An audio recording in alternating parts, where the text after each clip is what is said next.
Many people ask me,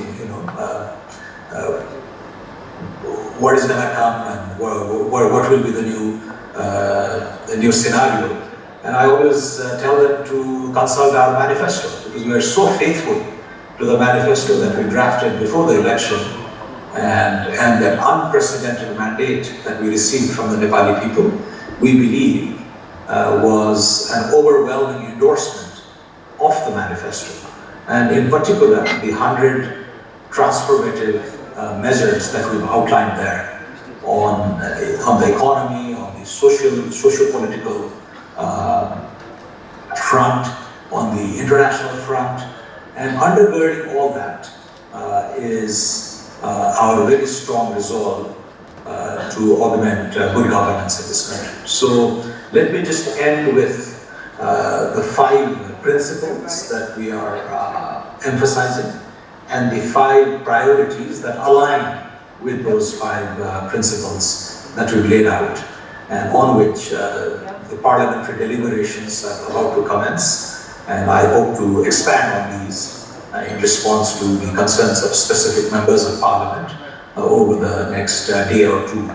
So the 5 principles that we've laid out is really this bedrock commitment to governance. So we are explaining this as a transition away from the heavy price that the Nepali society has paid for malgovernance over the 10 to 15 years, and this decisive shift we need to make to reap the dividends of good governance. So we call this Susasanko Lalamsa.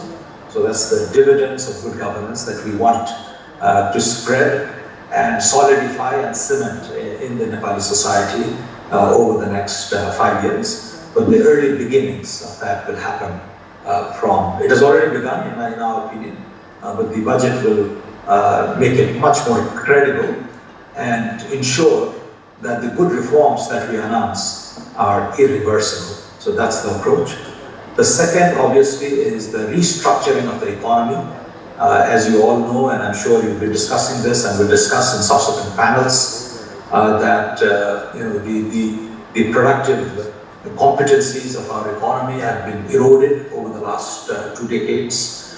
We've become a completely remittance-dependent economy, and while we seek to wean off our heavy dependence on remittances over the next few decades, how do we build those durable sources of economic growth? And that's very much our focus.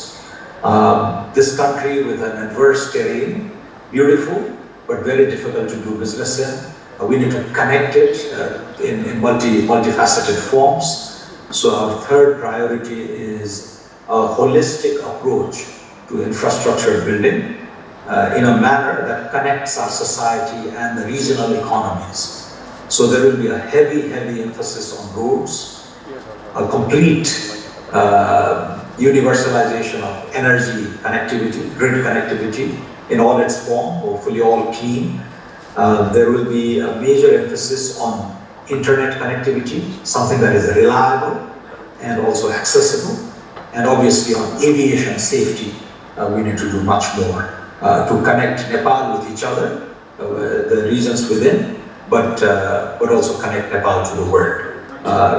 We could be doing much more in this area. So a unified approach to infrastructure building to augment connectivity. On social investments, especially the universal social mobility, quality health, education, nutrition, access to 5 basic financial services, and the sustenance of a viable social security architecture. That's going to be extremely important.